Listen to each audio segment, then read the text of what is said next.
आज हम लोग पढ़ने वाले हैं class 10th chapter number 1 civics का पावर शेयरिंग।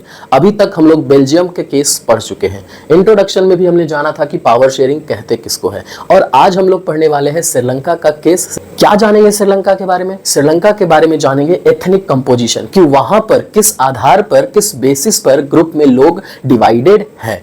चलिए शुरू करते हैं बिना किसी देरी के। तो सबसे पहले हम लोग जान लेते हैं श्रीलंका के बारे में कुछ बेसिक सी चीजें। क्या वो बेसिक सी चीजें हैं? श्रीलंका एक आइलैंड नेशन है। आइलैंड नेशन कहने का मतलब वैसा देश जिसके चारों ओर सिर्फ क्या है भैया, पानी ही पानी है। तो पानी से घिरा हुआ ये देश है चारों तरफ से। साथ ही साथ few kilometre from Tamil Nadu coast, यानी कि हमारा जो स्टेट है तमिलनाडु, उससे बस कुछ ही दूरी पर आपको श्रीलंका देखने के लिए मिलेगा। इसके बाद कहता है इट हैज 2 करोड़ पॉपुलेशन। पिछले वीडियो में हमने बेल्जियम में बताया था आपको कि हरियाणा में पॉपुलेशन कितनी भैया, 2 करोड़, और उसकी आधी पॉपुलेशन बेल्जियम में यानी कि 1 करोड़ है। तो जितनी पॉपुलेशन हरियाणा में है उतनी ही पॉपुलेशन कहां पर है भैया, इस श्रीलंका में है। अब हम लोग जानते हैं श्रीलंका का एथनिक कंपोजिशन। क्या होता है एथनिक कंपोजिशन? श्रीलंका के लोग किस आधार पर ग्रुप में बटे हुए हैं, इसी चीज को हम लोग यहाँ पर जानने वाले। एथनिक कंपोजिशन मतलब भैया किसी जगह का जो पॉपुलेशन है ग्रुप में डिवाइड होती है on the basis of language, culture, religion, caste.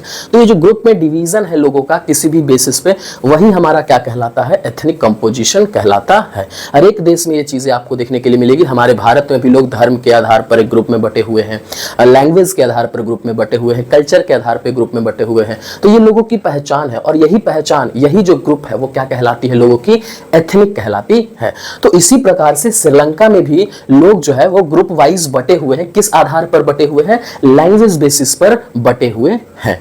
तो सबसे पहले आपको हम श्रीलंका में बता दें कि श्रीलंका में 2 मेन लैंग्वेज बोलने वाले लोग रहते हैं। एक है सिन्हाला स्पीकर, एक वैसे लोग जो कौन सी भाषा बोलते हैं भैया, सिन्हाला भाषा का प्रयोग करते हैं। ठीक है, इसके अलावा एक और है, वो कौन है भैया, तमिल स्पीकर।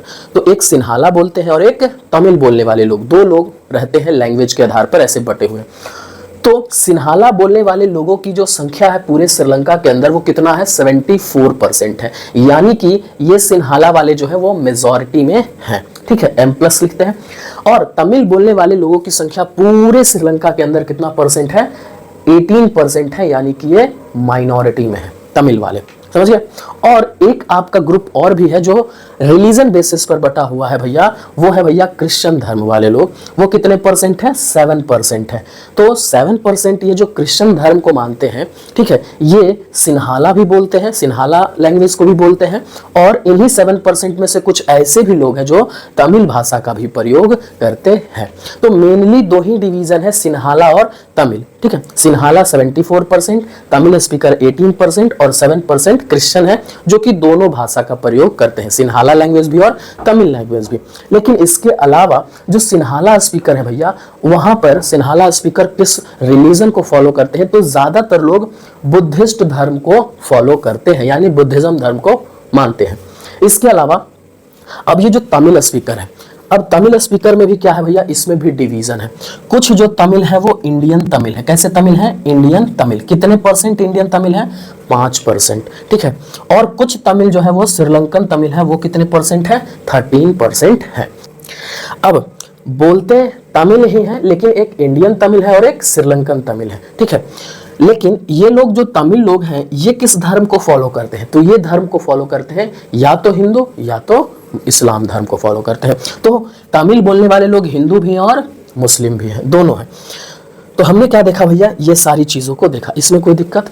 मेन डिवीजन है 3, सिन्हाला स्पीकर, तमिल स्पीकर और एक धर्म के आधार पर क्रिश्चियन। तमिल बोलने वाले लोगों की संख्या 18%, सिन्हाला बोलने वाले लोगों की संख्या 74%। मेजॉरिटी में सिन्हाला है। किस धर्म को फॉलो करती है ये ज्यादातर लोग जो है वहां पे, 74% जो सिन्हाला है वो बुद्धिस्ट धर्म को फॉलो करते हैं। और इस 18% तमिल में से कुछ जो है वो इंडियन तमिल है और कुछ जो है वो श्रीलंकन तमिल है। 5% इंडियन तमिल और 13% जो है वो आपके श्रीलंकन तमिल से।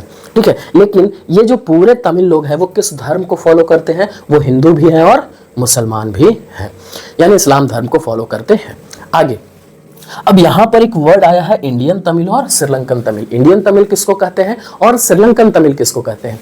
तो Sri Lankan Tamil, Tamil native of the country, यानी कि जिनके फोर फादर यानी कि उनके दादा परदादा उनके पूर्वज का जन्म कहाँ पर हुआ है, वहीं पर श्रीलंका में हुआ है। ठीक है, तो वो हो गए आपके श्रीलंकन तमिल। उनके फोर फादर वहीं से रहते हुए आ रहे हैं, उनके पूर्वजों का जन्म वहीं श्रीलंका में ही हुआ है और श्रीलंका के ही वो मूल निवासी हैं, तो वो हो गए श्रीलंकन तमिल। लेकिन अब इंडियन तमिल कौन थे? तो इंडियन तमिल वो थे जिनके फोर फादर यानी जिनके एंसेस्टर, जिनके पूर्वज कहाँ से आए थे, कहाँ से बिलोंग करते हैं, इंडिया से बिलोंग करते हैं।